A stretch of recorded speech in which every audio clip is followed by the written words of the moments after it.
선포와 증거가 있습니다. 선포는 하나님의 말씀 원액을 그대로 황무지 같은 사람들에게 일방적으로 전하는 것을 선포 그러고, 증거는 여러분들처럼 하나님을 알고 말씀하는 사람들에게 말씀을 해설해 주고 설명해 주는 것을 증거라고 합니다. 오늘 여러분들이 이 말씀을 읽으신 것은 선포한 것입니다. 선포해서 우리뿐만이 아니라 세상에 있는 저 땅 끝에 있는 모든 사람에게까지 영적인 권세로서 이 말씀을 온 세상에 선포했고, 이 말씀이 선포됨으로 말미암아 온 세상의 모든 어둠의 영들과 하나님을 알지 못하는 세력들 안에 잠잠함과 순종함이 일어나 버렸습니다. 이미 완료로. 그리고 지금부터 제가 드리는 말씀은 증거입니다. 설명입니다. 설명. 그러니까 설교자가 하나님의 종이다, 하나님의 대언자다, 너무 지나친 표현입니다. 지난주 설교 복습을 좀 해보죠. 음녀가 사형을 당했습니다. 아담 때부터 세상을 수천 년간 혹은 그 이상일지 몰라요. 수만년인지도 모르겠습니다. 그 이상 좌지우지해오던 사탄이죠. 사형당한 이유는 음행했기 때문이다. 음행. 간음 행위했단 말이에요. 여기서 음행은 세상 사람들을 속여가지고 하나님을 따르지 못하게 하고 자기를 따르게 한 것을 음행했다고 하고 있습니다. 세상 사람들은 온통 이 음녀에게 속아서 살고 있습니다. 즉 음행하는 삶을 살고 있죠. 음녀, 사탄, 그녀는 속이는 것이 주특기입니다. 속여서 죄를 짓게 만들고 세상을 어지럽히고 사람들을 불행에 빠뜨렸습니다. 그리고 그 죄 때문에 그 모든 사람들이 하나님의 심판을 받고 멸망하게 했습니다. 그 음녀를 따른 무리들은 왕과 상인들과 해운업자 이렇게 있습니다. 음녀의 조직이죠. 음녀의 조직은 왕들과 상인들과 해운업자가 이 음녀 일당이죠. 여기서 왕들은 나인 마운트, 성경에는 세븐 마운트라고 되어 있는데 우리 교회는 두 개를 더했으니까 나인 마운트, 9개의 봉우리를 차지하고 있는 존재들을 왕이라고 했죠. 정치, 경제, 언론, 교육, 대중문화, 종교, 가정과 환경, 그리고 IT와 과학, 이와 같은 9개의 분야입니다. 이 모든 분야를 음녀 사탄이 장악하고 있습니다. 사탄이 세상의 주인이라고 하는 뜻은 이 모든 분야를 장악하고 있다는 뜻입니다. 이 왕들 중에서 대표적인 존재는 국가 원수, 돈, 이런 것이 가장 대표적인 왕들이죠. 특히 상인들은 왕들의 신복들이죠. 상인들은 왕의 신복들이에요. 세상 모든 것을 상품으로 취급합니다. 이 목사님도 몇 번씩 강조하고 있죠. 이들이 하는 일은 모든 걸 상품화해 가지고 상품으로 팔아먹는 일을 하고 있습니다. 문화도, 정신도, 사람도, 영혼도 다 상품입니다. 요즘 교회에서도 교회를 사고 팔죠. 상품이 됐어요. 그것만이 아닙니다. 성도 한 명이 얼마씩 값을 쳐서 팝니다. 이미 성도도 물건이 됐습니다. 이건 교회가 아니죠. 이런 가짜 교회, 가짜 목사가 수두룩합니다. 속으시면 안 됩니다. 잘 분별하셔야 됩니다. 정치 상인들, 정치 상인들은 어떤 사람들일까요? 정당 대표, 국회의장, 총리, 대법원장, 검찰총장, 군대 총수, 경찰 총수, 국정원장, 청와대, 이런 사람들이죠. 이들은 모두 상인처럼 정치를 합니다. 정치를 상인 논리로 합니다. 요즘 그래서 정치와 경제가 한 덩어리가 되어버렸죠.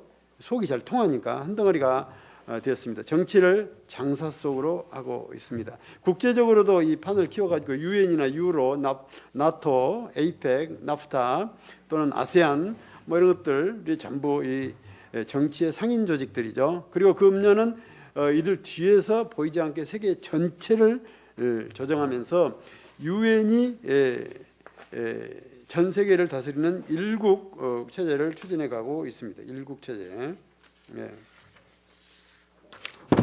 전 세계를 한 나라로 만들어가는 일을 추진해 가고 있습니다. 경제 상인들은 경제총리나 중앙은행 총재, 은행장들 또는 재벌 등이 있고요. 굉장히 많이 있어요. 또 국제적으로는 유엔의 IMF나 IBRD, WTO, FTA 이런 것들, 그 밖에 프리메이슨 같은 세계적인 음모 세력들이 뒤에 이렇게 있습니다. 이게 전부 경제 분야의 상인들입니다. 그들은 한 사람에게 세계 전체의 부를 다 갖게 하는 1인 경제 체제를 지금 추진해 가고 있습니다. 1인 경제 체제가 지금 진행 중에 있어요. 그러니까 우리는 다 이들 계략들 하자면 다 우리는 가난뱅이가 되도록 돼 가는 것이죠. 예, 이 밖에도 9MM의 각 영역마다 이런 상인들이 다 있습니다. 문화, 뭐 가족, 종교, 뭐 언론 분야에 다 상인들이 있어요. 다 예를 들 수 없지만 다 그들은 돈을 벌기 위해서 장사치들처럼 언론도 하고 교육도 하고 종교도 하고 가정도 하고 환경도 하고 합니다. 다 돈 되는 일이면 해요. 스포츠도 그렇지 않습니까? 지난번 소치 올림픽 했지만 다 그 돈 벌려고 선수들이 목숨 걸고 뛰는 것 같더라고. 갔다 오니까 다 국가에서 막 어마어마한 돈을 주고 돈 타먹으려고 그런 것 같아. 예. 문화예술도 그렇지 않나요? 예, 그들을 폄훼하자는 뜻은 아닙니다. 거기 뒤에 있는 숨어있는 어두운 계략을 우리가 보자는 뜻이죠. 예. 음녀와 왕들이 주로 하는 일은 돈을 긁어 모으게 하는 일과 또 사치스럽게 사는 일 두 가지를 사람들에게 시키고 있습니다. 그것을 통해서 죄를 짓게 만드는 거죠. 왜 그게 죄가 되는가 하면 강자 논리로서 약자의 것을 강탈해 가야 부자가 되는 것인데 강자가 유리하도록 하는 법을 만들어 가지고 점점 부자 되게 하는 길을 만들어 가서 돈을 모으고 가는 길을 쉽게 만들어 주기 때문에 돈 버는 것 자체가 죄가 되는 것입니다. 그래서 세상법은 계속해서 강자들의 파이가 더 커지는 쪽으로 전부 모든 제도 시스템들이 조치들이 취해져 가고 있습니다. 상인들이 음녀와 왕들에게 바치는 상품들은 첫 번째가 금은보석입니다. 금은보석을 바친다고 하는 것은 음녀가 최고다. 음녀처럼 훌륭한 사람은 없다. 음녀는 양심적이고 유능한 인물이다. 그런 금은보석 같은 인물이라는 여론을 만드는 일을 하는 것입니다. 그래서 국정원 조작도 하고 별것 다 하는 거예요. 반대편 사람에게는 나쁜 여론 뒤집어 씌우고 이미지를 팔죠. 그래서 나쁜 사람, 악한 사람, 빨갱이, 간첩 별것 다 합니다. 요즘 뭐 이상한 드라마도 나왔던데 대통령이 북한 자금 갖다가 뭐 접선해가지고 국가를 경영하고 찍었던 그런 스토리 나오는데 지금 세상에 돌아다니고 있는 얘기잖아요. 그렇게 상대편에 뒤집어 씌우는 거예요. 네, 저 사람은 보석이 아니고 돌멩이다. 이 사람은 금은보석이다. 이런 여론을 만들어가고 있는 것입니다. 그런 걸 잘 분별할 수 있어야 돼요. 또 자기가 음녀의 말에 자기 자신이 또 왕들이 음녀의 말에 죽기까지 순종하고 충성해서 자기가 음녀에게 있어서 금은보석과 같은 존재가 되는 노력을 해가는 것을 말하고 있죠. 두 번째 갖다가 바치는 상품은 진귀한 그릇들이었습니다. 귀한 인물들, 뛰어난 인물들, 훌륭한 인물들을 발굴해가지고 다 음녀에게 갖다 충성하도록 바치는 그런 일을 하죠. 모든 유능한 인재들은 그 9MM 상층부에 왕들 휘하에 지금 다 포진해 있습니다. 음녀를 위해서 전부 목숨을 바치고 일하고 있습니다. 음보경도 그렇고. 예. 시험이라는 경쟁 원리로 다 사람을 뽑지 않습니까? 그러니까 그 길이라는 게 전부 음녀에게로 쏠려가는 길목인 것입니다. 예. 모든 자리는 경쟁 방식으로 선발하고 있습니다. 은사로 뽑는 곳이 있나요? 없어요. 교회도 그래요. 예. 사역자를 뽑을 때 부르신 거 은사로 뽑지 않고 학벌, 능력, 경력을 보고 뽑아요. 경쟁시켜서 더 좋은 놈. 요즘 세습하는 큰 교회는 모두 외국 유학 경력을 가진 사람들로 후계자를 세우고 있죠. 네, 음녀 조직이다. 음녀 조직이. 네, 너무 단적이고 지나친 표현인가요? 그러나 우리가 분별하자는 뜻으로 제가 말씀드려요. 예, 사람들에게 유능한 사람들에게 뛰어난 사람들에게 자리를 주고 돈 많이 버는 것으로 해주면 어떤 인재도 다 팔려가고 있습니다. 팔려가는 것을 음녀와 음행했다라고 말하고 있는 것입니다. 제야의 천재들 지금 없어졌어요. 옛날엔 제야의 천재들이 있었어요. 예. 물 마시고 풀 먹고 하는 그런 천재들이 있었다고는 지금 없어요. 점점 없어요. 다 잡아다가 훌륭한 인물 만들어서 음녀에게 큰 공로를 쌓도록 하는 그런 식으로 됐어요. 개천에서 용 안 납니다 이제는. 또 각종 향료와 포도주, 밀, 양식 같은 것을 음녀와 왕에게 제공합니다. 사치스러운 생활, 부유한 생활을 보장해주는 보장책이 되어준다고 하는 것입니다. 전두환 노태우 정부 때는 이런 돈을 각각 5천억씩 모았다고 합니다. 예, 그건 검찰이 조사한 금액이에요. 예, 그건 거의 사실일 거라고 그 이상일지 몰라요. 예, 이건 전부 각계의 그 상인들이 갖다 준 돈들입니다. 박정희 대통령 때는 금고가 2개가 있었다고 그래요. 얼마나 큰 금고냐면 이 방에 반쯤 되는 금고가 2개 있었다고 합니다. 상상만 하십시오. 예, 세상은 그렇게 가는 거예요. 그렇게. 예. 이것을 보통 뇌물이라고 하고 용돈이라고도 하고 떡값이라고도 해요. 예, 보통 사람들에게 푼돈이라는 속임수를 쓰고 있는 거죠. 이런 것을 받는 것을 음녀와 음행했다라고 지난번 말씀에 그렇게 하신 것입니다. 그리고 그 다음에는 소, 양, 말, 종, 사람들의 영혼을 제공해 줍니다. 음녀와 왕의 인맥과 세력을 만드는 일을 합니다. 음녀와 왕의 네트워크를 점점 조성하고 키워주는 일을 합니다. 그러니까 그 강자들 머리 준 사람 다 모여 있으니까 다 차로 졸치기입니다. 하나님이 이런 음녀가 사탄 세력에 의해서 팽당하게 하십니다. 그 어마어마한 조직이 팽을 당하게 해요. 하나님의 군대가 쳐들어서 짠짠짠 하는 거 아닙니다. 그들 안에서 자중질환이 일어나고 그들이 스스로 죽이는 팽을 하도록 하지요. 예. 그래서 팽하는 조직은 음녀의 조직이라고 제가 그랬죠. 예. 모든 세상 조직은 팽하고 있습니다. 예. 구우사 토팽하고 있단 말이죠. 외부의 대항 세력, 하나님의 세력, 어떤 다른 세력이 와서 죽이도록 하지 않고 그들 안에서 자중질환을 일으켜서 다 죽게 만듭니다. 이재희 방식이죠. 그들 안에 있는 것은 이재희 방식. 이것은 우리에게 직접적인 피해를 주지는 않아요. 우리에게 직접적인 피해는 주지 않습니다. 자기들끼리 죽고 죽이는 팽문화로 가도록 하나님이 그렇게 몰아가십니다. 우리가 음녀, 즉 사탄을 죽일 수 없고 죽이지 못하도록 금하고 계십니다. 오늘날도. 처음부터 끝까지. 그러므로 교회는 폭력적인 수단을 사용할 필요도 없고 사용할 계략을 세울 필요도 없고 그걸 써도 못 쓰는 것입니다. 하면 안 되는 것입니다. 그들은 음녀 조직은 폭력과 살인, 세력 다툼, 줄서기를 사용합니다. 자기 패거리들을 자기들끼리 잡아먹도록 해 놓으셨습니다. 음녀도 이런 식으로 죽었습니다. 그랬더니 음녀를 따르던 모든 왕들과 상인들과 해운업자들이 줄줄이 도산하고 죽임을 당했습니다. 줄 잘 세야 됩니다. 줄 잘 세야 돼요. 잘못 쓰면 어느 날 갑자기 다 죽어요. 하나님의 이런 음녀의 처참한 최후를 지켜보시면서 애가 타도록 여러분들에게 애타게 말씀하셨죠. 내 백성들아 음녀의 소굴에서 나오라. 그의 죄에 참여하지 말라. 음녀가 받을 재앙을 받게 된다. 이 말씀은 구원받은 백성 중에서 사탄인 음녀의 시중을 들고 붙잡혀가고 속아 있는 사람이 많다는 것을 말해주고 있는 것입니다. 그러므로 그것을 돌이키지 않으면 상인이나 해운업자처럼 어느 날 일순간에 동반 멸망당한다는 것을 경고하시는 말씀이죠. 계시록을 쓴 목적이 뭐라고요?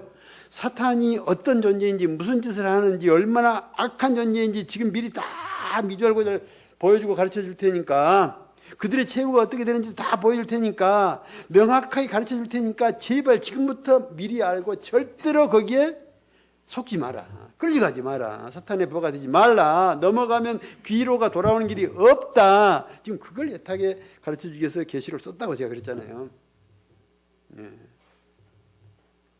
오늘 말씀. 오늘은 지금까지 해왔던 그 설교 방식하고 좀 다르게 해볼까 합니다.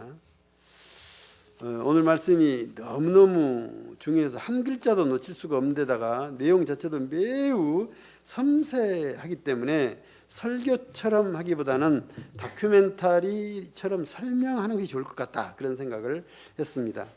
강의 설교보다도 더 자세한 방법으로 한 단 한 단씩을 살펴보고자 합니다. 설교라는 말을 우리가 보통 쓰는데 교회에서도 이런 용어들 지금 쓰기 시작하고 있습니다. 강론, 강설, 강화, 강석, 강의라는 말도 지금 쓰기 시작하고 있어요. 아까 얘기한 대로 선포는 하나님의 말씀 원액이지만 목사가 말하는 건 증거, 설명이란 말이에요. 설명. 그래서 설명이란 말을 좀 강조해 보려고 이런 단어들을 지금 쓰기 시작하고 있어요. 지금까지는 설교하는 목사가 하나님이 종이다, 신과 같은 존재다, 아마 그렇게 신격화해 갔잖아요. 그거 아니에요. 그런 존재 전혀 아닌 건 아니지만 그런 쪽에다가 자꾸 비중을 두면 이상한 존재가 되는 거예요. 그래서 이런 단어를 쓰기 시작하고 있습니다. 설교란 말 대신에. 설교하면은 종교적으로 의미가 강해져. 기왕이면 종교적 해석을 해야지 종교적 의미를 강화시켜주는 쪽으로 하는 뉘앙스가 강하고, 이런 단어를 쓰면 보통 말로 설명한다는 이미지가 좀 강한 그런 좀 차이가 있어요. 그러니까 이런 거 쓰면 이단이다 그러지 마시라고 뭐 그런가 보다. 그런 노력인가 보다라고 이해하시면 좋겠어요. 뭐 강설, 강화 뭐 이런 단어 쓰는 교회가 꽤 늘어나고 있습니다. 지금 설교란 말을 빼고 워낙 설교하면 신격화 너무 이렇게 근본주의적인 그런 쪽으로 너무 가고 있기 때문에 오늘 말씀이 뭐 강설이 될지 강론이 될지는 잘 모르겠으나 오늘 말씀이 성격이 그래서 그렇게 한번 설명을 해보겠지만 오늘 말씀은 지난주에 이어서 지상 종말을 마무리한 다음 하늘에서 일어난 하늘 수순 얘기입니다. 땅이 없어요. 지금 인간도 없어요. 없어졌어요. 지금 하늘만 있는 상태예요. 하늘 안에서 어떤 수순이 진행되고 있는 것을 설명하고 있습니다. 음료를 죽게 하고 그를 따르던 왕들과 상인들과 해운업자들을 다 동반 멸망시켜버리고 음료는 연자맷돌에 메어가지고 무적행에 쳐박아버리고 없어요. 끝났어요. 이런 지상의 처리가 다 끝난 다음에 하늘에서는 어떤 일이 벌어지는지 하늘의 비밀을 밝히는 내용입니다. 굉장히 중요해요. 굉장히 중요합니다.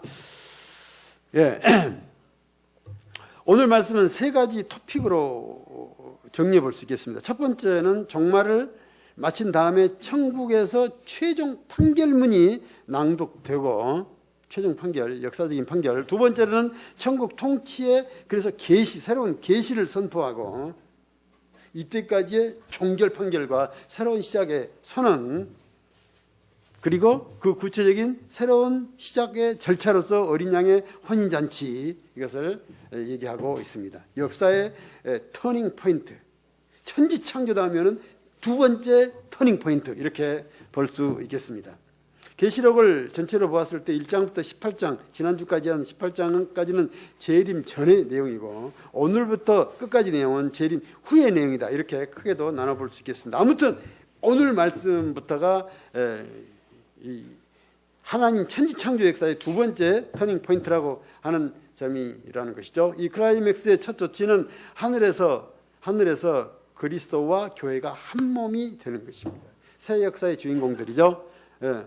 그래도 이 내용은 플래시백입니다. 처음 나온 얘기가 아닙니다. 지난번 종말 플러스 다 얘기 몇 번씩 짚은 내용인데 다만 관점이 다르고 상황 설정이 다를 뿐입니다. 1절부터 차례로 보겠습니다. 천국의 일이기 때문에 신비하고 흥미로운 내용들입니다. 땅의 논리나 인간의 인식 수준으로 이해하려고 하면은 도무지 이해할 수 없는 것들입니다. 오늘 이후부터 말씀은 전부 다 하늘 얘기해서 하늘 언어들이에요. 땅과 인간과 상관없는 것이어서 전혀 이해할 수 없는 내용들 뿐입니다.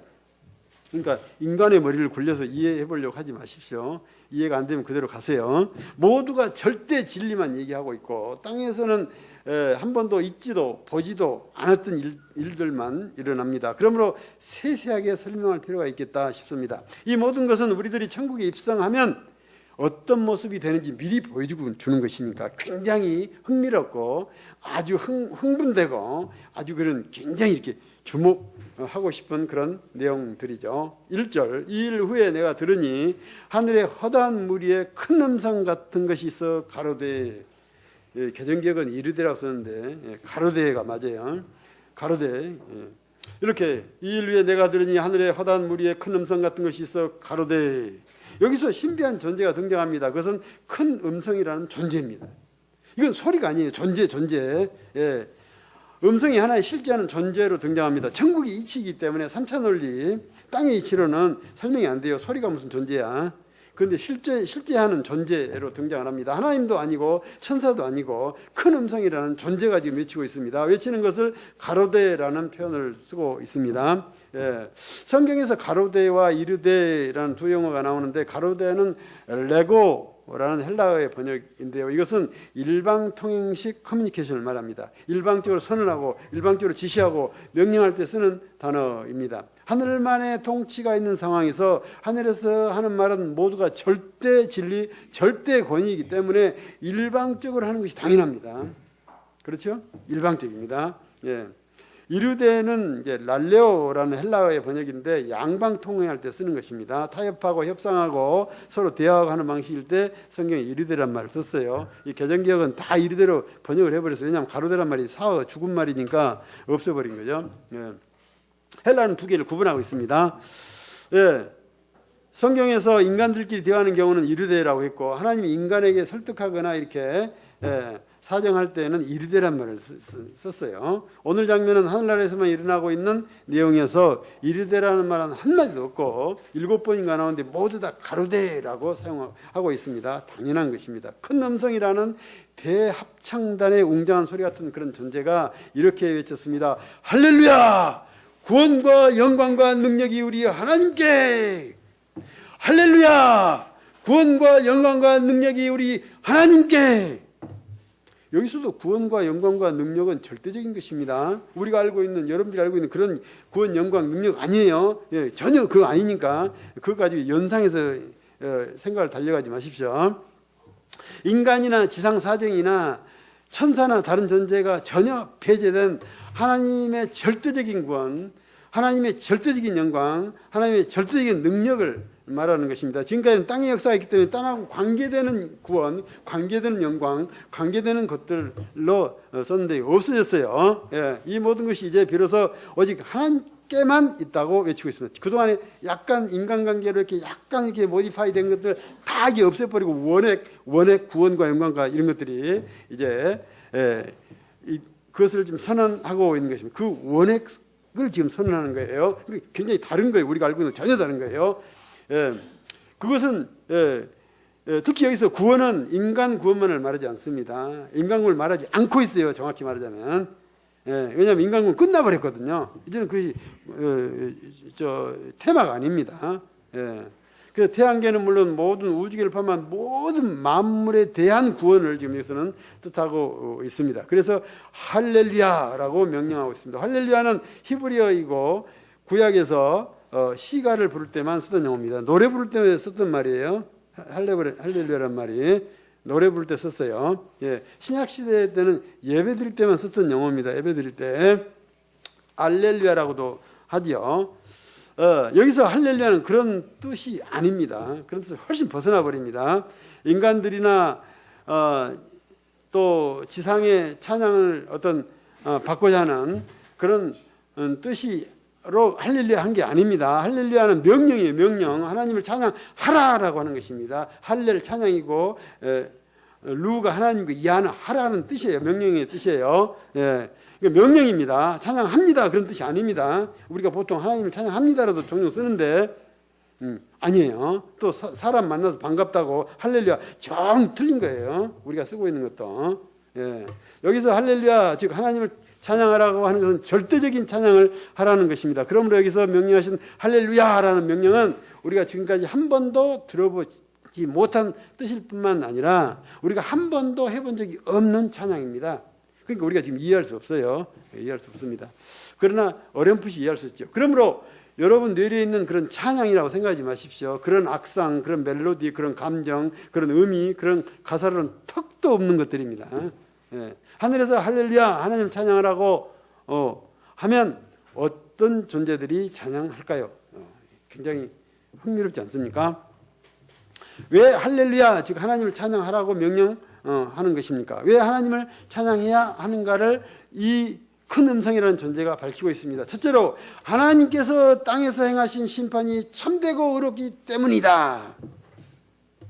이것은 지상을 정리하신 것에 대한 최종적인 판결문의 성격을 갖고 있습니다. 지상 정리의 최종 수순이죠. 여기서 심판은 지난번에 설명한 대로 비지트의 명사형 비지테이션입니다. 보응이라고 번역하면 정확하다고 제가 얘기를 했죠.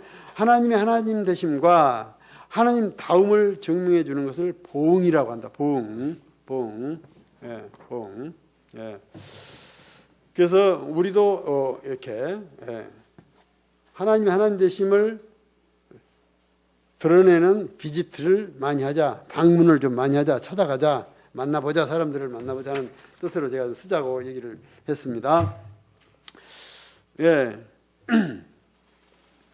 복수나 신원하다라는 말로도 번역한 것이 있지만 그 원뜻은 보응, 비지테이션입니다. 그러니까 땅 역사를 종지시키신 것은 보응이었다는 것이고 그것은 하나님 다움과 하나님의 하나님 되심을 확증한 것이었다고 판결하고 있는 것입니다. 인류 역사 전체를 한마디로 마무리하신 매우 권위 있는 판결문입니다.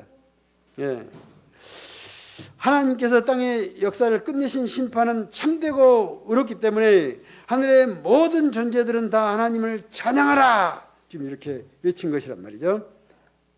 하늘의 존재들이 이걸 듣고 있어요. 땅에 있는 뭐 사탄이나 사람이나 무슨 소나 말이 듣는 게 아닙니다.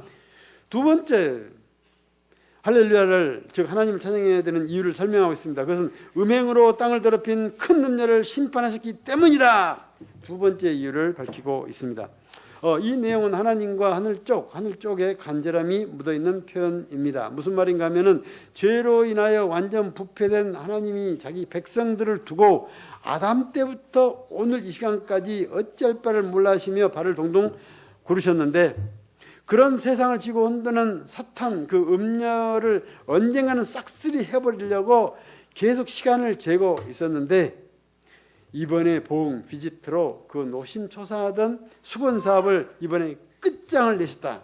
그런 간절함이 묻어 있습니다.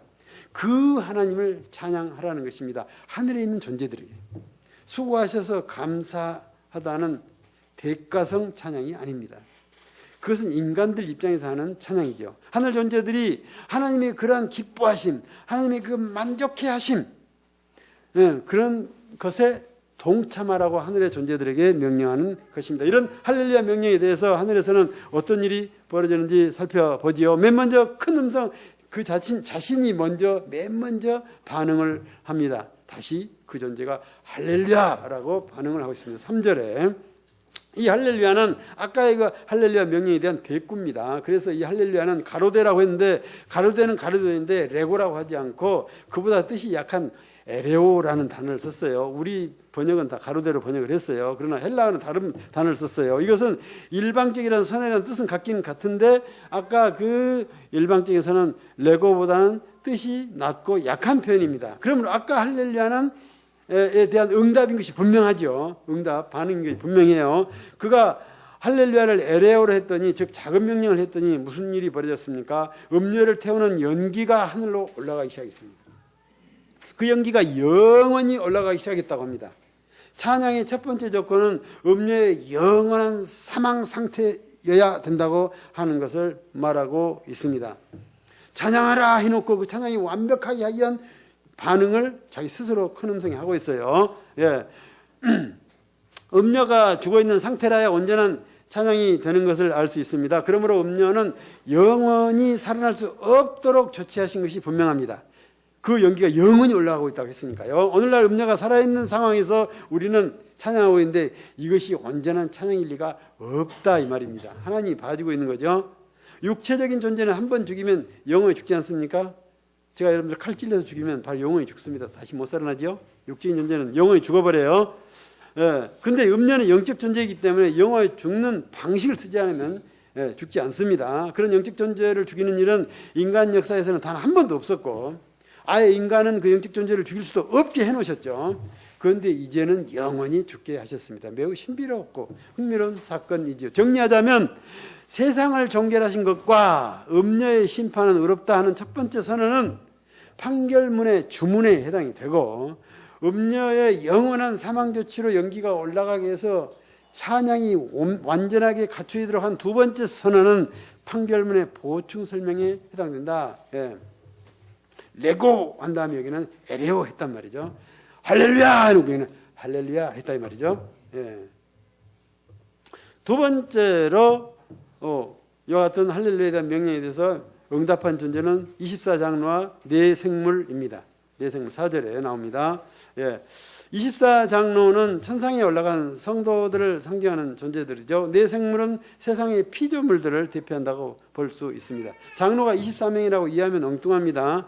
예, 보면은 천국 보호자 그림이 거기 들어가 있을 텐데 이 사진 아주 시커멓고 오래돼서 새 그림으로 산뜻하게 좀 바꿨습니다.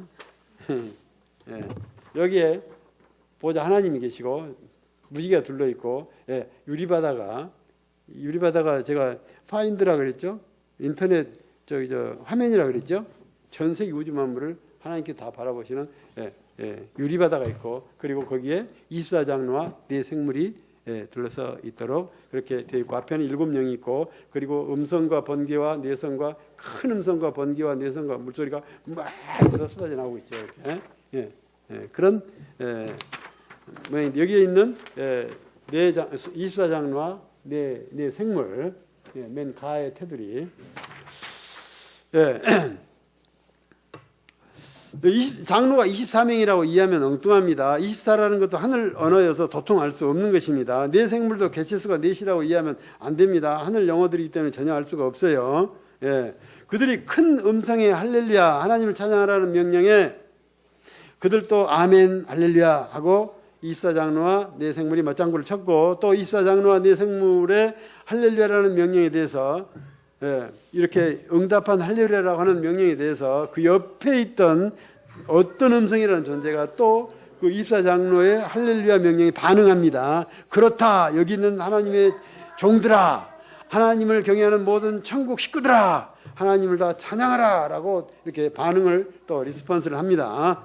그래서 이어지는 이런 찬양에 연속되는 그런 상황. 천국은 온통 지금 찬양과 축제 분위기로 휩싸였습니다. 그러자 이번에는 아까의 그 큰 음성과 비교할 수 없는 더 큰 음성이라는 존재가 더 큰 소리로 외쳤습니다. 6절입니다. 허다한 무리의 음성 같고 많은 물소리 같고 큰 외성소리 같은 존재입니다. 이 음성을 처음에 큰 음성과 구분하기 위해서 편의상 굉장한 음성이라고 제가 이름을 하나 붙였습니다. 굉장한 음성. 아까 처음에는 큰 음성, 여기는 굉장한 음성. 이렇게 하자고요. 이 제목이 너무 기니까. 그 굉장한 음성이 할렐루야! 하나님을 찬양하라! 라고 소리쳤습니다. 이번에도 왜 찬양해야 하는지 그 이유를 설명했습니다. 왜냐하면 우리 하나님의 통치가 시작됐기 때문이다. 아까 처음은 하나님이 어떤 분이시고 어떤 분이신지를 설명했다면 이번부터는 하나님이 무슨 일을 하시는 분이신지를 설명하고 있습니다. 하나님의 통치가 시작됐기 때문이다. 그러므로 할렐루야! 하나님을 찬양하라. 통치하시도다라고 해서 이 시제가 조금 애매한데 부정과거입니다. 이미 통치가 시작됐다는 선언입니다. 이 선언 때문에 시작된 것도 아니고 선언하기 전에 이미 시작됐다는 것입니다. 이것은 매우 역사적인 선언입니다. 천국 역사의 시작을 알리는 시작종이기 때문이죠. 지상의 역사는 끝났습니다. 천국 역사가 새로 시작됐다고 하는 선언입니다. 그러므로 이 선언은 매우 중요합니다. 역사적 선언이에요. 7절 또 외쳤습니다. 그 굉장한 음성이 즐거워하자, 크게 기뻐하자, 영광을 돌리자. 왜냐하면 어린 양의 혼인이 이미 이루어졌기 때문이다. 여기서 혼인계약이 이르렀다고 표현해서 이 마치 앞으로 혼인식이 있다는 건지 뭐라는 건지 이해할 수가 없는데 이것도 부정각으로 되어 있어요. 혼인이 이미 끝나버렸다는 거예요. 성립됐다는 뜻입니다. 지상을 정비하고서 진짜 성도, 진짜 교회들이 천국에 입성한 순간에 바로 그 리얼타임에 혼인이 자동으로 성립이 되어버렸다라고 볼 수 있겠습니다. 여기서 말하는 즐거워하라, 기뻐하라고 하는 즐거움이나 기쁨은 지금까지 우리가 본 시편이나 기타의 신앙 고백에서 했던 그런 것이 아닙니다.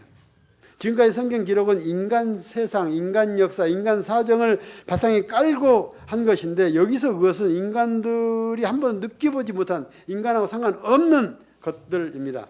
그것은 알 수가 없어요. 우리도 천국에 가서 그때 가서야 맛보기를 합시다.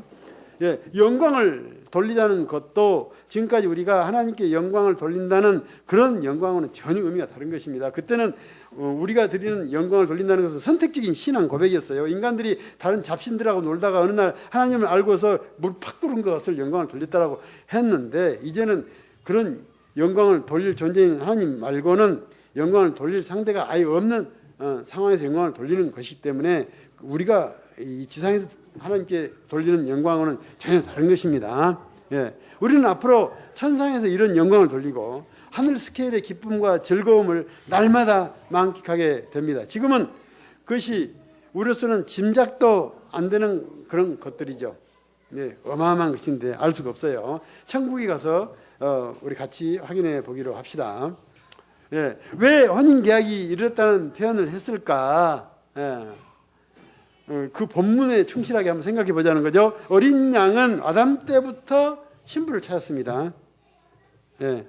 아담 득제 때부터 자기 신부를 찾았습니다. 내가 내 신부를 찾아서 혼인잔치를 벌이고 부부가 되리라 하면서 벼르고 별로 왔다는 것이죠. 근데 그 약속, 그 기약, 그 소망, 그 소원이 이제 이루어졌다, 그런 뜻이죠. 계약이 이르렀다고 하는 뜻은 어린 양은 어린 양께서는 아담 때부터 애인처자 산말리를 했던 그 신부를 이제 맞이하신 것입니다. 아담 때부터 비어있던 천국의 안방 마님이 이제 들어와서 앉으신 것입니다. 그러자 그 시각부터 천지창조대로 이어져 가지고 다시 천지창조에서 인간 죄의 역사가 갔잖아요. 예, 그 천지창조대로 이어져서 원래 창조 상태, 창조가 만점인 상태가 이 혼인장치가 되면서 다시 이제 재가동되기 시작한 것입니다. 그 신부 안에는 지상에서 건져 올린 진짜 교회, 진짜 성도들입니다. 그러므로 그 신부는 바로 여러분들입니다. 이 신부를 맞이하자마자 세마포를 입혔습니다. 8절에 우리가 신부로서 입은 세마포는 지상에서는 예배복이었습니다. 예배드릴 때 입었던 것입니다.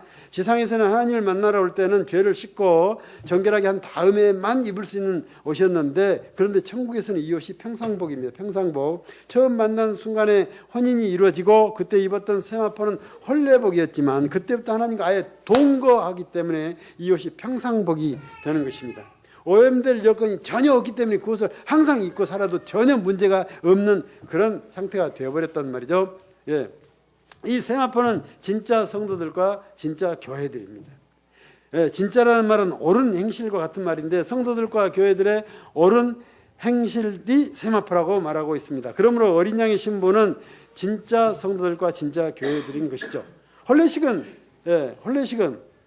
아담 득제 때부터 손꼽아 기다려왔다고 그랬죠. 그러므로 그 잔치에 참여한 자들은 얼마나 복 있는 사람이겠습니까? 이 잔치의 모델은 창세기 24장에 나옵니다. 우리가 성찬 때마다 쓰는 본문이지만 신의 산 율법이 하나님과 이스라엘 사이에 조인이 되었습니다. 그들을 하늘로 불러서 조인 축하 파티를 여셨습니다. 굉장한 파티였죠. 하나님과 천상 음식을 먹습니다. 마주보며 먹고 마십니다. 그 자리가 아니었더라면 비만 해도 즉사하는 상황인데 하나님이 누구도 손을 대지 않았기 때문에 거기서 서로 면대하면서 얘기하면서 하늘 음식을 먹고 마시는 그런 자리였죠. 그것은 너희들이 앞으로 언젠가 하늘에 가서 이처럼 혼인잔치를 먹는 자리가 있다고 하는 것을 하나의 샘플로 보여준 것이죠. 그 자리에 간 사람들이 이 혼인잔치에 초청된 사람들, 즉 어린 양의 신부들입니다. 어린 양의 신부는 잘난 것이 하나도 없는데 이런 수직적인 신분 상승이 보장된 존재들입니다. 우리들이 천국에 입성하는 순간 우리는 즉석에서 어린 양의 신부가 되고 이런 잔치가 기다리고 있는 것입니다. 누가복음 13장 29절에서 예수님이 이 잔치에 우리를 초청해 놓고 있습니다. 사람들이 동서남북으로 와서 하나님 나라 잔치에 참석하게 될 것이다. 예, 여러분들이 그날 그 시간에 거기에 계실 것입니다. 그때 내 옆자리에 누가 와 있을까? 오른쪽에는 이윤이가 와 있을까? 왼쪽에는 아프리카 콩고 사람이 와 있을까? 알 수 없어요. 예, 기대를 가지세요. 기대를. 예. 예, 이 잔치는 또한 한이설인 잔치이기도 합니다. 창세기 24장에서 딱 한 번 있었던 그 천국 잔치는 예수님 잡히시던 날 밤에 딱 한 번 더 있고 영원히 지금까지 없었습니다. 그날 밤 만찬 잔치를 먹이시고는 이렇게 말씀하셨죠. 내 아버지 나라에서 너희와 함께 마시는 날까 이제는 없다. 고 하셨죠. 주님이 천국에서 이 잔치를 목마르게 기다리고 계셨습니다. 지금도 기다리고 계시죠. 예, 지상에서는 이날이 오기를 기다리면서 성찬을 행하도록 했죠. 하나님의 소원 행사입니다. 예, 하나의 소원 행사입니다. 천국 축제 모형입니다. 이 성찬의 출발점이 창세기 24장 천상에서 하나님과 함께 먹고 마신 율법 조인식 축제였죠. 하나님의 초청 파티였습니다. 천국 잔치에 참석할 때까지 성찬 때 우리는 천국 축제를 소원하며 기념하는 그런 세레모니를 하고 있는 것입니다. 그러므로 성찬을 단지 예수의 흘린 피와 찢긴 살을 상징하는 것에 그치고 있는 것은 지나친 축소다, 그렇게 생각합니다. 어린 양 혼인잔치상을 대망하는 축제로 바뀌어야 한다고 봅니다. 오히려 그러므로 성찬은 노예의 굴레를 벗어 던져버리고 가나안이라는 천국으로 들어가는 출애굽 전야의 유월절 식사와 같아야 된다고 생각합니다. 이것은 천국이 아닙니다. 우리가 살고 있는 것은 죄의 세상과 대치 상태의 우리는 언젠가 천국으로 가게 될 터인데, 이 세상을 하나님 나라로 만들라는 명령 때문에 우리가 이 세상에 살고 있기 때문에 우리는 유월절 식사를 여기서 하고 있어야 되는 것입니다. 어린 양의 혼인 성립으로 창세기 2장 25절이 복원됐습니다. 아까 이 얘기를 하다가 끊었는데, 만점 창조 상태였던 곳에 죄가 들어오자 천지 창조가 무너져 버렸고, 그래서 창세기 2장 25절에다가 일시정지 버튼, 포즈 버튼을 누르고서 천지 창조 회복 작업에 들어가서 이제야 그 작업이 다 끝난 것입니다. 그러므로 여기 눌러뒀던 일시정지 버튼을 다시 눌러서 정지 상태를 해제하고, 그때부터 다시 천지 창조에 의도했던 하나님의 경륜이 이어 달려가야 되는 것입니다. 이 혼인 성립은 다름 아닌 그 재정비 버튼을, 그 일시정지 버튼을 해제한 일입니다. 창세기 2장 25절 두 부부가 벌거벗었으나 부끄러워하지 아니하더라 해서 하나님의 창조가에 대한 경륜이 멈춰 있었는데 다시 그 경륜을 거기서 다시 이어달리기를 시작하는 장면이 오늘 장면인 것입니다. 창조의 완성은 부부 창조, 가정 창조로서 끝났지 않습니까? 그런데 이것이 무너졌지 않습니까? 그래서 어린 양의 혼인은 이 부부와 가정을 회복하고서 이어달리기를 하고 있다는 점을 매우 중시하셔야 됩니다. 우리도 이 세상에서 하나님의 나라를 만든다면서 맨 먼저 부부 회복, 가정 회복부터 시작해야 되는 것입니다. 그만큼 이 두 문제가 가장 치열한 전쟁이 여러분들 되고 있지 않습니까? 지상에 이런 치열함은 성경 역사 내내 계속되어 왔습니다. 예. 그것은 하나님이 이 세상 사는 동안에 모델링을 지도해 오신 기록이기도 하죠. 부부와 가정의 회복에 대한 하나님의 치열한 지상 사역 내용을 좀 살펴보지요. 맨 먼저 선택을 하십니다. 하나님 이 땅에 내려오셔서 우리를 신부로 선택하십니다. 그것을 상징하는 사건이 출애굽 사건이죠. 예, 선택한 사건입니다. 출애굽 사건은. 두 번째는 혼인 계약을 합니다.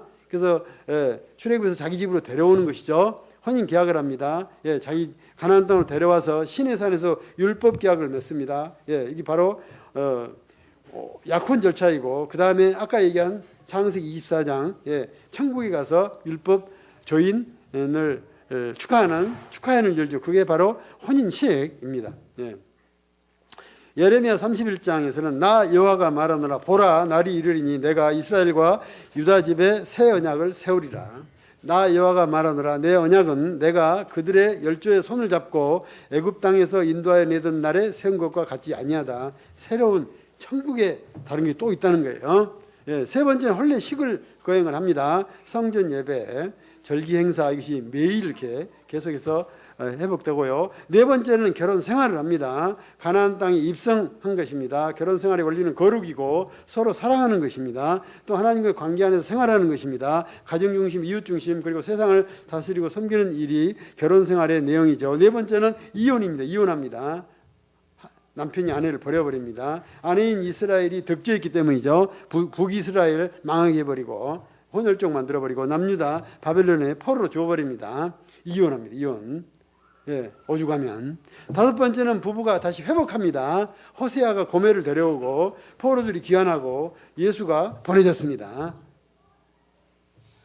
버림받았던 남편인 하나님, 죄에게 끌려간 구원 백성이라는 아내와의 관계는 이런 질곡의 역사였습니다. 이게 이 시간에 다 끝난 것입니다. 이런 복잡하고 실패의 가능성이 높은 피곤한 부부관계를 더 이상 원치 않으셨기 때문에, 그래서 아내를 찾기에 신랑인 어린 양께서는 종말과 재림을 통해 이미 택해놓은 신부를 아예 천국으로 데려와서 신방을 차리고 영원한 한 몸을 이루는 혼례식을 치른 것입니다. 이것이 우리의 소망이고 우리의 자신감입니다. 우리는 그 미래가 확정되어 있는 사람들입니다. 어린 양이 준비한 신부는 옳은 행실을 했다고 하지만 한 게 없어요. 한 게 있다면 끝까지 변심하지 않고 사탄에게 잡혀가지 않고 천국 입성을 잘 견딘 것입니다. 그래서 그것을 믿음이라고, 인내라고 하지 않았습니까? 종말 때는 두 가지만 필요하다. 믿음과 인내. 그건 계시록이 몇 번씩 밝혔다고 제가 설명했습니다. 9절 10절에 가면은 이런 천상의 선언과 절차가 진행되는 것을 다 지켜보고 있는 요한에게, 요한이 휘둥그레서 바라보고 있는데 아까 그 굉장한 음성이라는 존재가, 이런 존재가 와가지고 내가 한 말을 다 기록하라 라고 요한에게 명령을 했습니다. 이 부분의 해석이 아주 각양각색입니다. 굉장히 여기서 혼선이 생긴 것 같아요. 우리 성경에는 이 기록하라는 말을 9절에서 천사가 그렇겠다고 했는데 이거 오역입니다. 첫 번째는 헬라어에 천사가 했다는 말 자체가 없으니까 오역이고요. 그 유추해서 넣은 것인데, 유추한 것이 그러면 천사라고 하려면 17장까지 거슬러 올라가야 됩니다. 17장 1절에 나오는 천사가 여기 와서 다시 얘기했다라고 해야 이 문맥이 맞아집니다. 그렇다면 18장 19장의 역사적 사실은 그럼 어디로 가버리는 것입니까? 말이 안 됩니다. 예. 그래서 이 6절에 굉장히 큰 음성, 굉장한 음성이라는 것을 존재로 보지 않고 하나의 소리로 보니까 이런 혼선이 생긴 거죠. 오늘 내용은 전부 하늘의 현상들이에요. 소리도 천국에서는 하나의 존재들이라는 것을 여기서 인정하셔야 됩니다. 그러므로 1절도 큰 음성이란 존재로 인정해야 되고, 5절의 음성도 존재로 봐야 되고, 6절의 허다한 음성 같고 많은 물소리 같고 큰 내성 같은 그런 굉장한 음성도 하나의 존재로 보셔야 문맥이 딱 정리가 됩니다. 이건 이 설교를 듣고 공격해올 신학자들이나 목사들이 이 말을 지금 삽입해 놓은 거예요. 예. 이제는 지상의 개념어를 가지고 굳이 지칭할 필요가 없는 순전히 천국에서 일어나는 내용들이기 때문에 천국 언어들을 그대로 상하고 있기 때문에 그것을 지상 언어로 끌어다가 이해하고 그것을 붙이다 보니까 이런 혼선이 생긴 것입니다. 그런데 그 굉장한 음성이라는 존재는 두 가지를 선언했죠. 천국을 하나님이 통치하기 시작하셨다는 것과 어린 양의 혼인이 이미 성립됐다고 하는 두 가지의 중대한 선언을 한 것으로 볼 때 그 존재가 필시 하나님이거나 그만한 존재일 것이라고 요한이 그렇게 생각했기 때문에 그 생각이 드는 순간에 퍽 그 앞에 엎드려져 가지고 하나님인 줄 알고 경배를 하려고 했던 것입니다. 그런데 그가 요한이 놀라운 말을 듣게 됩니다. 이러지 말고 일어서라. 나는 너와 동등한 반열의 종이다. 하나님 앞에서 요한 너하고 나하고 같은 총수, 너하고 나하고 형제간이라는 것입니다. 놀라 자빠질 일입니다. 우리가 이렇게 미미한 존재인 것 같지만 천국에 가면 그런 어마어마한 존재와 같다는 것입니다. 예. 천국에 가면 우리도 그 굉장한 존재 같은, 음성 같은 그런 권세, 능력, 지혜를 간다는 것을 이렇게 미리 확실하게 밝혀놓고 있습니다. 그러니까 제발 서가 넘어가지 마라. 이 땅에서 아무리 큰 이득과 무슨 명예가 있어 본들 이것에 비할까? 제발 좀 속지 마라. 우리는 천국에 올라가면 그 굉장한 음성처럼 굉장한 예언을 말하는 자들이 되는데 그 예언은 모두 예수로부터 주어진다는 비밀도 밝혀놓고 있습니다. 오늘날 우리는 이 세상을 살면서 이런 예수의 예언을 말할 수 있도록 해 놓으셨다는 거죠. 그 일을 할 수 있도록 성령께서 여러분들 안에 있습니다. 예, 우리가 연구하고 노력해가지고 하는 게 아니라 성령께서 일하도록 계시기 때문에 할 수 있죠. 또 예수의 계신 성경 말씀이 우리에게 주어져 있기 때문에 할 수 있는 것입니다. 가짜 목사, 가짜 교회, 그리고 가짜 세상 잘 분별하십시오. 넘어가지 마십시오. 유혹당하지 마십시오. 아무리 커버해도 그거 모래알도 아닙니다. 그런 가짜 계시에 휘둘리면 음료와 가늠한 것이 되고 영원한 죽음이 기다리고 있는 것입니다. 하나님, 천국을 보여주셔서 감사합니다.